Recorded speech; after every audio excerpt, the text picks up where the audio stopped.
सुबह की पहली किरण के साथ जब मोहन अपने खेत पहुंचा तो उसकी आंखें फटी की फटी रह गईं। जहां कल तक धूल उड़ती थी, आज वहां घुटनों तक ऊंची हरी भरी फसल लहलहा रही थी। बड़े बड़े चमकदार आलू और मोतियों जैसे मटर के दाने। तभी वहां से काला गुजरा। काला हैरानी और चिढ़ के साथ, अरे मोहन, ये क्या तमाशा है? कल शाम तक तो यहाँ मिट्टी उड़ रही थी और आज एक ही रात में इतनी बड़ी फसल। कौन सा गड़ा हुआ खजाना हाथ लग गया है तेरे? या कहीं शहर से कोई चोरी का माल लाकर यहाँ गाड़ दिया है? नहीं काला भाई, ये ना कोई चोरी है और ना कोई तमाशा। ये तो ऊपर वाले की मेहरबानी है। कल एक घायल चिड़िया की मदद की थी, बस उसी की दुआओं ने आज ये रंग दिखाया है। देख भाई, कितने सुंदर आलू और मटर है। तू भी थोड़े घर ले जा। दुआएं? चिड़िया मुझे बेवकूफ समझता है। ये जरूर कोई काला जादू है। जोर से, मुझे तेरे खैरात की जरूरत नहीं है मोहन। याद रख, जो रातों रात उगता है वो रातों रात ढल भी जाता है। काला के मन में शांति नहीं थी। वो जानना चाहता था कि मोहन को ये सब मिला कैसे। वो बिल्ली के कदमों से मोहन के टूटे हुए घर के पीछे पहुंचा और खिड़की से कान लगाकर सुनने लगा। अंदर मोहन, बिमला और माँ बातें कर रही हैं। मोहन, मुझे अब भी यकीन नहीं होता। वो सुनहरी परी सच में हमारे लिए फरिश्ता बनकर आई थी। उसने कहा था ना कि जब तक दिल साफ रहेगा ये फसल बढ़ती रहेगी। हाँ बिमला, उसने उसी बरगद के पेड़ के पास दर्शन दिए थे जहाँ से मैं रोते हुए लौट रहा था।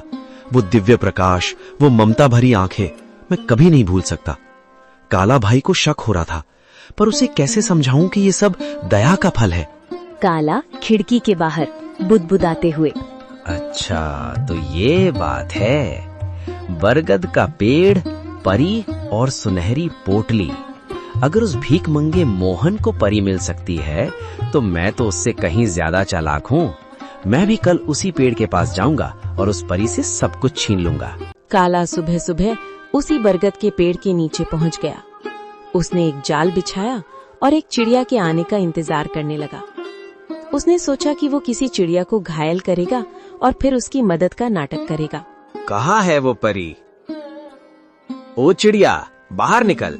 देख, मैं तेरे लिए कितने दाने लाया हूँ। बस एक बार मेरे सामने आ जा और मुझे वो मखमली पोटली दे दे। मुझे आलू मटर नहीं, मुझे सोना चाहिए, चांदी चाहिए। मैं उस मोहन से बड़ा आदमी बनना चाहता हूँ। काला घंटों चिल्लाता रहा। कभी रोने का नाटक करता तो कभी लालच में पेड़ की टहनियां हिलाता, लेकिन वहाँ सन्नाटा छाया रहा। अचानक एक तेज ठंडी हवा चली और एक आकाशवाणी हुई।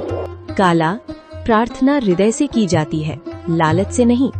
मोहन ने एक जान बचाने के लिए अपनी कमीज फाड़ी थी और तू एक जान लेने के लिए जाल बिछा रहा है। जा, तुझे कुछ नहीं मिलेगा क्योंकि तेरा मन ईर्ष्या की राख से भरा है। लालच की फसल कभी मीठी नहीं होती। नहीं, ये नाइंसाफी है। उस गरीब को सब कुछ और मुझे कुछ नहीं। अगर मुझे नहीं मिला तो मैं मोहन का भी कुछ नहीं रहने दूंगा। मैं आज रात उसके खेत को शमशान बना दूंगा। मोहन ने पहली फसल घर लाई। बिमला ने जब आलू और मटर की सब्जी बनाई तो उसकी खुशबू पूरे गांव में फैल गई। बीमार माँ ने जैसे ही एक निवाला खाया, उनके चेहरे पर रौनक आ गई। पिताजी, ये आलू तो बहुत मीठे हैं। क्या ये सचमुच हमारे खेत के हैं? अब मुझे स्कूल जाने के लिए नया बस्ता मिलेगा ना? हाँ मेरे बच्चे, अब हम कभी भूखे नहीं सोएंगे। बिमला देखो, भगवान ने सुन ली। आज माँ की आंखों में चमक देखी? ये उन जादुई बीजों का ही प्रताप है। बिमला आंखों में आंसू भरकर, मैं तो डर गई थी मोहन। मुझे लगा था कि गरीबी हमारी पहचान बन गई है, लेकिन आज पहली बार लग रहा है कि हमारे घर में भी लक्ष्मी ने कदम रखा है। पर मुझे उस काला से डर लगता है। उसकी नजरें हमारे खेत पर जमी हैं। जंगल के रास्ते पर दो जिंदगियां आमने सामने थीं। एक तरफ रमेश था, जिसकी सफलता की चमक चोरी और लालच से बनी थी, और दूसरी तरफ मोहन, जिसकी ईमानदारी ने उसे थका तो दिया था पर झुकाया नहीं था। रमेश को देखते ही मोहन ने अपनी फटी चादर सही की, पर रमेश की नजरों में छिपे तानों से वो खुद को नहीं बचा सका। अरे ओ मोहन भाई, कहाँ चले सुबह सुबह अपनी इस बूढ़ी कुल्हाड़ी को लेकर? फिर वही सूखी टहनियां ढूंढने? मरे हुए पेड़ तो अब शमशान में भी नहीं मिलते, तुम अब भी जंगल में उन्हें खोज रहे हो। राम राम रमेश भाई, बस कर्म कर रहा हूँ, नसीब में जो होगा मिल जाएगा। नसीब? अरे भाई, नसीब हाथों की लकीरों में नहीं, कुल्हाड़ी की धार में होता है। देखो मेरी गाड़ी ताजी लकड़ियों से लदी है, शहर पहुंचते ही गड्डियां हाथ में होंगी और तुम्हारी हड्डियों की गिनती दूर से हो रही है। सुना है कल मंडी से खाली हाथ लौटे थे। बच्चों ने कल भी पानी पीकर रात काटी होगी। मोहन, आंखों में हल्की नमी पर आवाज में सख्ती। मेरे बच्चे क्या खाकर सोए, ये मेरी और मेरे रब की बात है रमेश। पर कम से कम उन्हें ये तो पता है कि उनका बाप किसी के हक की लकड़ी काटकर घर नहीं लाता। रात को जब मैं सोता हूँ तो मुझे परिंदों के उजड़े घोंसलों की चीखें सुनाई नहीं देती। रमेश ताने मारते हुए। आदर्शों से पेट नहीं भरता मोहन। ये जो तुम ईमान ईमान की माला जपते हो ना, इसी ने तुम्हें इस हाल में पहुंचाया है। तुम्हारी विमला बेचारी फटी साड़ी सिल सिल कर थक गई है और तुम यहाँ जंगलों में भूत बनकर घूम रहे हो। लोग तुम्हें ईमानदार नहीं मूर्ख कहते हैं। थोड़ा दिमाग चलाओ, मेरी तरह हरे पेड़ काटो, 2 दिन में घर की छत बदल जाएगी। वरना याद रखना, भूखे पेट वाले की शराफत को दुनिया कायरता कहती है। शायद तुम सही कहते हो रमेश, दुनिया के लिए मैं मूर्ख हूं, पर जिस दिन मैं अपनी भूख मिटाने के लिए हरे पेड़ काटने लगा, उस दिन मुझ में और तुम में क्या फर्क रह जाएगा। तुम्हारी तिजोरी भर रही है पर तुम्हारी रूह खाली होती जा रही है। मेरी कुल्हाड़ी सिर्फ लकड़ी काटती है, किसी की दुआएं या किसी जीव का घर नहीं। तू अपनी गड्डियां गिन, मैं अपना सुकून ढूंढता हूं। जाओ जाओ, ये सुकून तुम्हें ले डूबेगा। शाम को जब खाली हाथ लौटोगे और नन्नू को रोते देखोगे, तब पूछना अपने इस सुकून से कि उसकी कीमत क्या है। फकीर ही रहोगे तुम मोहन, फकीर ही मरोगे। रमेश अपनी बैलगाड़ी को जोर से हाँकते हुए धूल उड़ाता निकल गया। मोहन वहीं खड़ा धूल साफ करता रहा। उसकी आंखों में आंसू थे पर दिल में एक अजीब सा संकल्प। उसने अपनी कुल्हाड़ी मजबूती से पकड़ी और उस घने जंगल की ओर कदम बढ़ा गए जहां आज उसकी परीक्षा होने वाली थी। सूरज अभी ठीक से उगा भी नहीं था कि मोहन की कुल्हाड़ी की ठक ठक जंगल की सन्नाटे को चीरने लगी। शरीर में जान नहीं थी। कल रात सिर्फ आधा गिलास पानी पीकर सोया था, पर हाथों में बच्चों के भूखे चेहरों की याद ने बिजली भर दी थी। पसीना माथे से बहकर आंखों में जा रहा था, पर मोहन रुकने का नाम नहीं ले रहा था। बस थोड़ा और। आज अगर ये गट्ठर बड़ा होगा तो शहर की मंडी में अच्छे दाम मिलेंगे। नन्नू के लिए आज सूजी ले जाऊंगा। बेचारा बच्चा कल रात रोते रोते सोया है। और दीपू की चप्पलें भी तो टूट गई हैं। हे भगवान, बस आज ही लकड़ियां बिक जाएं और कुछ नहीं चाहिए। मोहन बड़ी मशक्कत से लकड़ियों का एक भारी गट्ठर अपने सिर पर उठाता है। उसका शरीर कांप रहा है, पर उम्मीद उसे चला रही है। सच्ची मित्रता। गांव में एक 12 साल का लड़का आर्यन रहता था। वह पढ़ाई में तेज और दोस्तों में लोकप्रिय था। उसकी एक विशेष दोस्ती थी सिया से, जो उसके पड़ोस में रहती थी। सिया बहुत समझदार और बुद्धिमान थी और दोनों की दोस्ती गांव के दूसरे बच्चों के लिए मिसाल बन गई थी। एक दिन गांव में एक नया लड़का विक्रांत आया। वह शहर से था और नए माहौल में घुलने मिलने में कठिनाई महसूस कर रहा था। आर्यन और सिया ने उसे अपने साथ खेल में शामिल किया। शुरुआत में विक्रांत संकोच में था, लेकिन धीरे धीरे उसने आर्यन और सिया की दोस्ती का असर देखा और वह भी उनमें शामिल हो गया। आर्यन और सिया ने विक्रांत को अपने खेलों में शामिल किया। तीनों ने मिलकर खेलना शुरू किया और विक्रांत की मुस्कान वापस लौटने लगी। तीनों का समय हंसी मजाक में बीतने लगा। विक्रांत ने आर्यन और सिया को अपने शहरी जीवन के बारे में बताया, जिससे उनकी दोस्ती और मजबूत हुई। एक दिन गांव में एक बड़ा खेल प्रतियोगिता आयोजित हुआ। आर्यन ने सोचा कि वह और विक्रांत मिलकर क्रिकेट में भाग लेंगे, लेकिन सिया ने कहा, हमें सही तरीके से अभ्यास करना होगा। उन्होंने कई दिन तक अभ्यास किया। प्रतियोगिता के दिन आर्यन और विक्रांत ने पूरी मेहनत की, लेकिन मैच हार गए। आर्यन निराश हुआ, लेकिन सिया ने उसे समझाया, जीत और हार दोनों जीवन का हिस्सा हैं। महत्वपूर्ण है कि हमने साथ में खेला और कोशिश की। कुछ समय बाद विक्रांत ने गांव में एक समस्या देखी। गांव के बच्चे अक्सर पढ़ाई में कमजोर थे। विक्रांत ने आर्यन और सिया से कहा, हमें कुछ करना चाहिए। उन्होंने एक अध्ययन समूह बनाया, जिसमें वे बच्चों को पढ़ाने लगे। धीरे धीरे गांव के बच्चे पढ़ाई में अच्छा करने लगे। सभी ने उनकी मेहनत की सराहना की। यह देखकर विक्रांत को खुशी हुई और उसने महसूस किया कि सच्ची मित्रता न केवल अपने लिए बल्कि दूसरों के लिए भी होती है। एक दिन गांव में एक त्योहार आया। सभी बच्चे मिलकर तैयारी कर रहे थे। विक्रांत को एक ऐसा काम सौंपा गया जो बहुत मुश्किल था। उसे एक नृत्य प्रदर्शन का नेतृत्व करना था, लेकिन कुछ दिन पहले विक्रांत बीमार पड़ गया। आर्यन और सिया ने विक्रांत का ख्याल रखा। वे न केवल उसकी मदद करते रहे बल्कि उन्होंने नृत्य की भी पूरी तैयारी की। जब त्योहार का दिन आया, विक्रांत ने अपनी बीमारी के बावजूद प्रदर्शन में हिस्सा लिया। उन्होंने तीनों ने मिलकर शानदार प्रदर्शन किया और सबने उनकी सराहना की। इस अनुभव ने विक्रांत को सिखाया कि सच्ची मित्रता में एक दूसरे का सहारा देना कितना महत्वपूर्ण है। आर्यन और सिया ने उसे प्रेरित किया कि कठिनाइयों का सामना कैसे करना है। जैसे जैसे समय बीतता गया, आर्यन, सिया और विक्रांत ने मिलकर कई नई गतिविधियों की योजना बनाई। उन्होंने खेलों में भाग लिया, नाटक किए और समाज सेवा की। उनकी मित्रता और मजबूत हो गई थी। कुछ साल बाद जब सभी बड़े हो गए, आर्यन ने फैसला किया कि वह अपने गांव में एक स्कूल खोलेगा। सिया और विक्रांत ने उसका साथ देने का वादा किया। तीनों ने मिलकर एक नई शुरुआत की। वे समझ गए थे कि सच्ची मित्रता केवल साथ रहने में नहीं, बल्कि एक दूसरे का सहारा बनने में है। उन्होंने गांव के बच्चों के भविष्य के लिए एक मिसाल स्थापित की। इस कहानी से यह सीखने को मिलता है कि सच्ची मित्रता का मतलब केवल मजे करना नहीं है, बल्कि मुश्किल समय में एक दूसरे का साथ देना है। मित्रता में सहानुभूति, समझ और एक दूसरे की मदद की भावना होती है, जो जीवन को और भी खूबसूरत बनाती है। एक बार की बात है, हीरा अपने दोस्त के साथ देर रात घर लौट रहा होता है। तभी रास्ते में एक बरगद का पेड़ आता है। उस पेड़ के नीचे एक 100 रुपए का नोट पड़ा होता है। उसे देखकर हीरा खुश हो जाता है। अरे वाह वाह वाह, आज तो लॉटरी लग गई। रामू भाई, वो देखो 100 रुपए का नोट। फिर हीरा वो पैसे उठा लेता है। तभी उन्हें पेड़ में से अजीब सी आवाज आती है।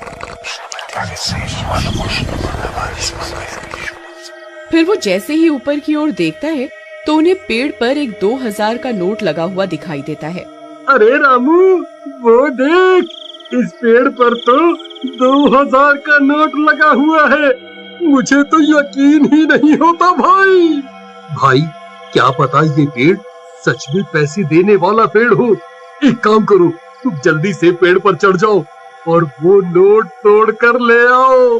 फिर वो 2000 का नोट तोड़ने के लिए पेड़ पर चढ़ जाता है और कुछ ही देर में वो नोट तोड़ लेता है। रामू भाई, ये नोट तो बिल्कुल असली है। अरे वाह वाह वाह, आज तो मजा ही आ गया। चलो भाई, अब जल्दी से नीचे आ जाओ, कहीं कोई हमें नोट तोड़ते हुए ना देख ले। अब तो हम पार्टी करेंगे। अरे हीरा भाई, कहाँ रह गए? जल्दी नीचे आओ, कोई हमें देख ना ले। अरे हीरा भाई, कहाँ रह गए? नीचे क्यों नहीं उतर रहे? कहीं तुम अकेले ही इन 2000 रुपयों को हजम तो नहीं करना चाहते भाई? तभी हीरा के चीखने की आवाज आती है। अरे क्या हुआ भाई, सब ठीक तो है? अरे यार, क्या करूं, ये तो दिखाई भी नहीं दे रहा। अरे भाई, तुम ठीक तो हो? क्या करूं? हाँ, मुझे ही ऊपर जाकर देखना होगा, ये आखिर माजरा क्या है। फिर रामू भी पेड़ पर चढ़ने लगता है। तभी पेड़ से किसी के गुर्राने की आवाज आती है। रामू वहीं रुक जाता है। आई मम्मी, ये कैसी आवाज है? अरे कमबख्त हीरा, ये कैसी डरावनी आवाजें निकाल रहा है। मुझे पता है, तू अकेला ही इन 2000 रुपयों को हजम करना चाहता है। आई मम्मी, कौन है भाई? अरे हीरा, तेरा नाश मिटे कमबख्त। तुझे क्या लगता है तू मुझे यूं डरा कर 2000 रुपए हजम कर जाएगा? मैं अपने हिस्से के पैसे नहीं छोड़ूंगा। हाँ। फिर डर के मारे रामू वहाँ से भाग जाता है। अरे मर गया रे, भागो रे। सुबह होने पर रामू सीधा हीरा के घर हिस्से के पैसे लेने पहुँच जाता है। ए हीरा, दरवाजा खोल, मैं अपने हिस्से के पैसे लेने आ गया। चल जल्दी मेरे पैसे निकाल। फिर हीरा की पत्नी दरवाजा खोलती है। रामू भैया, आप अच्छा हुआ आप आ गए। ये कल रात से घर पर नहीं लौटे, मुझे बहुत फिक्र हो रही है। आप कुछ कीजिए ना। कहीं ये कमबख्त सारे पैसे लुटाने के लिए शहर तो नहीं निकल गया? नहीं, हीरा एक नंबर का कंजूस है। वो इतने पैसे खर्च करने वालों में से नहीं है। जरूर कुछ गड़बड़ है। राधा बहन, चलो मेरे साथ। फिर रामू राधा को अपने साथ लेकर उस बरगद के पेड़ के पास पहुंच जाता है। राधा बहन, हम रात को इसी रास्ते से आ रहे थे, तब हमें इस पेड़ पर 2000 रुपए का नोट लगा हुआ दिखाई दिया। उसे तोड़ने के लिए हीरा ऊपर चढ़ा था, लेकिन वापस नहीं आया। तभी कुछ गांव वाले भी वहां पहुंच जाते हैं। फिर रामू सबको पैसों की बात बताता है। अरे भाई हरिया, जरा पेड़ पर चढ़कर तो देख, हीरा भाई वहाँ है या नहीं। फिर हरिया पेड़ पर चढ़ जाता है और बहुत देर ढूंढने पर भी उसे हीरा का कोई नामो निशान नहीं मिलता। भाई, यहाँ ऊपर कोई आदमी नहीं है। ये कैसे हो सकता है? हीरा तो नीचे भी नहीं उतरा। फिर हीरा गया तो गया कहाँ? कहीं वो चुड़ैल उसे खा तो नहीं गई, जो रात को अजीब अजीब सी आवाजें निकाल रही थी। फिर सब गांव वाले वहां से चले जाते हैं और राधा रोने लगती है। जी आप कहाँ चले गए जी? अब मैं आपको कहाँ ढूंढूं? तुम रो नहीं बहन, हीरा जरूर मिल जाएगा। हम रात होने पर यहाँ दोबारा आएंगे। फिर वे दोनों भी वहाँ से चले जाते सौतेली हैं। बहनें रंगापुर नाम के गांव में शालिनी नाम की एक औरत रहा करती थी। उसे 2 बेटियां थी। एक का नाम था शिवानी और दूसरी का सुहानी। शिवानी जब छोटी थी तब उसकी माँ गुजर गई थी, जिसके कारण उसके पिता रघु ने दूसरी शादी कर ली। मगर उनका भी कुछ सालों में बीमारी की वजह से देहांत हो गया और इसी वजह से शिवानी के मन में उसकी माँ और बहन के प्रति प्रेम उत्पन्न नहीं हो पाया। शिवानी और सुहानी में हमेशा झगड़ा हुआ करता था। दोनों भी बहनें एक दूसरे से कभी प्यार से बात नहीं करती थी। शालिनी ये सब देख बड़ी चिंता में रहा करती थी। ऐसे ही एक दिन, शिवानी, सुहानी, चलो आ जाओ, खाना खा लो। हाँ माँ, आई। हाँ माँ, मैं भी आई। ऐसा कहकर दोनों बेटियां वहां आ जाती है और देखती है तो उनकी माँ ने उन दोनों के लिए गाजर का हलवा बनाया था। वो देख सुहानी और शिवानी बहुत खुश हो जाती है। माँ, तुमने ये हलवा मेरे लिए बनाया है? मुझे बहुत पसंद है। मुझे पता है कि मेरी दोनों बेटियों को हलवा कितना पसंद है, इसीलिए तो मैंने तुम दोनों के लिए हलवा बनाया है। और मेरे लिए माँ? अरे हाँ बेटी, मैंने तुम्हारे लिए भी बनाया है। चलो अब जल्दी से खा लो, तुम दोनों को कॉलेज भी तो जाना है ना। जी माँ, मैं ये कटोरी ले लूँ? मुझे जल्दी पहुँचना है कॉलेज में। हाँ ले लो। और सुहानी, तुम ये वाली कटोरी ले लो।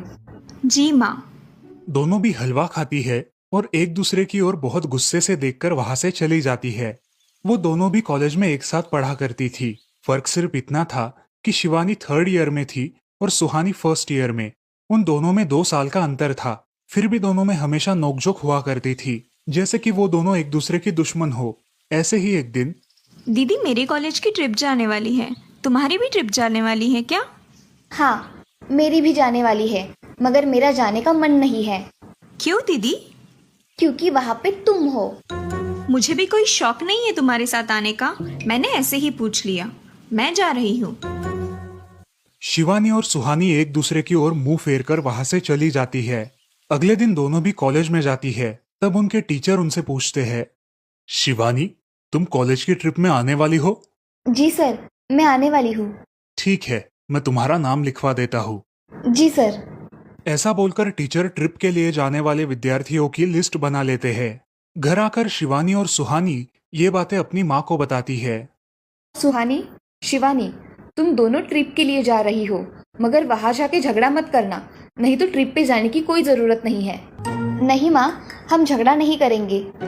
हाँ माँ, हम झगड़ा नहीं करेंगे। तो फिर ठीक है, तुम दोनों जाओ। ये लो ट्रिप के लिए पैसे, और बाकी के ये तुम्हारे पास ही रखना। माँ, हम कल जाएंगे और 2 दिन के बाद वापस आएंगे। ठीक है, चलो अब सो जाते हैं, कल तुम दोनों को निकलना है। अब वो सब खाना खाकर सो जाती है। अगले ही दिन सुबह उठकर वो दोनों भी अपने अपने बस में बैठकर ट्रिप के लिए निकल जाती है और इधर शालिनी अपने काम में व्यस्त हो जाती है। ऐसे ही कुछ देर बाद शालिनी को शिवानी का फोन आता है। माँ, हम दोनों यहाँ ट्रिप की जगह पहुँच गए हैं। अच्छा बेटी, तुम दोनों ठीक हो ना? हाँ माँ, मैं रखती हूँ, हमें यहाँ अलग अलग स्पॉट देखने जाना है। ठीक है, और जब वक्त मिले तो फोन कर देना। हाँ माँ, अपना और सुहानी का ख्याल रखना। हाँ माँ। फोन रखने के बाद शिवानी और उसके क्लास के सारे दोस्त वहाँ की एक जगह देखने जाते हैं। सुहानी भी उसके क्लास के साथ एक दूसरी जगह देखने निकल जाती है। सारे बच्चे एक साथ घूमकर वापस आते हैं। शिवानी सुहानी को ढूंढती है, मगर सुहानी उसे कहीं दिखाई नहीं देती। इसीलिए शिवानी को बड़ी चिंता होने लगती है। अरे ये सुहानी कहाँ रह गई? इसका तो कुछ भी पता नहीं। कहाँ ढूंढूं इसे? तभी शिवानी को सुहानी दिखाई देती है और उसके जान में जान आ जाती है। सुहानी, कहाँ गई थी तुम? मुझे कितनी चिंता लग गई थी तुम्हारी। अरे मैं यहाँ ही थी मेरी सहेलियों के साथ, मुझे कुछ नहीं हुआ। ऐसा बोलकर सुहानी वहाँ से चली जाती है। दूसरे दिन सब लड़के लड़कियाँ जल्दी उठकर अपनी तैयारी कर लेते हैं और पहाड़ पर जाने के लिए निकलते हैं। वो सब आज थोड़ा घूमकर शाम तक निकलने वाले थे। सब विद्यार्थी एक हिल स्टेशन देखने चले जाते हैं। शाम होने तक उस पहाड़ी का मजा उठाते हैं, लेकिन सुहानी बिना किसी को बताए उस पहाड़ी के एक अनजान हिस्से में चली जाती है। वहाँ का मनमोहक दृश्य देखते देखते गलती से उसका पैर फिसल जाता है और वो वहाँ से नीचे गिर जाती है। शाम हो जाने के कारण सभी विद्यार्थी वहाँ से निकलने लगते हैं और यहाँ सुहानी एक पेड़ के सहारे उस पहाड़ी की चोटी पर लटकी रहती है। शिवानी सभी विद्यार्थियों में अपनी बहन को ढूंढती है, लेकिन वो उसे कहीं नहीं मिलती। सुहानी को ढूंढते ढूंढते शिवानी वापस उसी पहाड़ी के पास आती है और उसे आवाज लगाती है। सुहानी, सुहानी कहाँ हो तुम? दीदी मैं यहाँ हूँ, बचाओ मुझे, मैं यहाँ हूँ। सुहानी की आवाज की ओर जाते ही उसे पता चलता है कि सुहानी पहाड़ी पर लटकी है।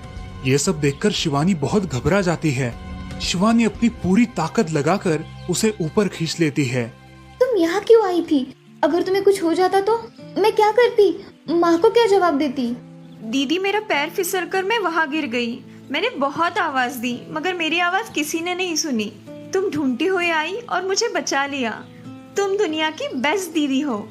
हाँ सुहानी, चलो अब घर जाने के लिए देर हो जाएगी, बस निकल जाएगी।